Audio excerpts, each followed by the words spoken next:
రాగానే అన్నదమ్ములు అక్క చెల్లెళ్ళు ఎంతో ఆశగా ఎదురు చూసే పండుగ రాఖీ పండుగ. దీనిని శ్రావణ మాసంలో వచ్చే పౌర్ణమి నాడు జరుపుకుంటారు. చేపట్టిన పనులు విజయవంతం అవ్వాలని, అలానే ఆయురారోగ్యాలతో తమ సోదరుడు ఎల్లవేళలా ఉండాలని రక్షగా కోరుతూ రక్షాబంధన్ని కడతారు. తమ తోబుట్టువుకు ఎల్లవేళలా తోడుగా ఉంటారని సోదరుడు ప్రతిజ్ఞ చేస్తారు. ఎంతో వేడుకగా జరుపుకునే ఈ పండుగ ఈనాటిది కాదు. ఇతిహాసాల ప్రకారం చూసుకున్నట్లయితే ద్రౌపది శ్రీకృష్ణుల అన్నచెల్లెల అనుబంధం ఎంతో గొప్ప అనుబంధంగా కనిపిస్తుంది. ఒకనాడు శిశుపాలుడిని శిక్షించే సమయంలో శ్రీకృష్ణుడు సుదర్శన చక్రాన్ని ప్రయోగిస్తాడు. ఆ సమయంలో శ్రీకృష్ణుడి చూపుడు వేరుకు గాయమై రక్తం ధారగా కారుతుంది.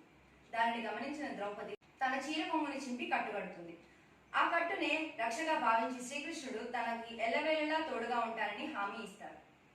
దీనికి ప్రతీకగా ద్రౌపది వస్త్రపారణ సమయంలో దుశ్శాసనుడి నుండి శ్రీకృష్ణుడు కాపాడతాడు. చక్రవర్తి శ్రీ మహావిష్ణువుకి అమితమైన భక్తుడు. తన భక్తికి శ్రీ మహావిష్ణువు ప్రసన్నుడై తనని కాపాడుటకు హామీ ఇచ్చి వైకుంఠాన్ని విడిచి తన దగ్గర ఉండిపోతారు.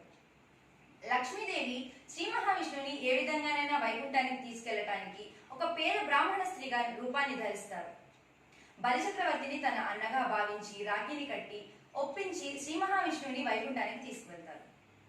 కంచిలోని కామాక్షి అమ్మవారిని కంటికి రెప్పలా కాపాడుకుంటారు తన అన్న అయిన అడంగర్ పెరుమాళ్. శ్రీకృష్ణుడి సొంత సోదరి సుభద్ర. పూరి జగన్నాథుడు బలభద్ర శ్రీకృష్ణ సుభద్రల్ని ప్రత్యేకంగా పూజిస్తారు.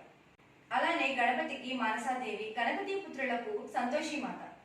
తమ సోదరులకు ఎంతో మేలు జరగాలని భావిస్తూ రక్షగా రక్షాబంధాన్ని కడతారు. భద్ర ముహూర్తంలో మాత్రం రాఖీని కట్టడం అశుభంగా భావిస్తారు. అంతేకాకుండా ప్రత్యేకమైన పూజలు గాని లేదా శుభకార్యాలు గాని భద్రముహూర్తంలో ప్రారంభించరు. భద్రముహూర్తంలో రావణాసురుడికి తన సోదరి రాఖీ కట్టడం వల్ల లంకాధీశుడు నాశనమయ్యాడని పురాణాల ప్రతీతి. చేపట్టిన పనులు విజయవంతం అవ్వాలని, తోబుట్టువుకి చేసిన ప్రతిజ్ఞను నిలబెట్టుకుంటారని ఆశిస్తూ నమస్కారం.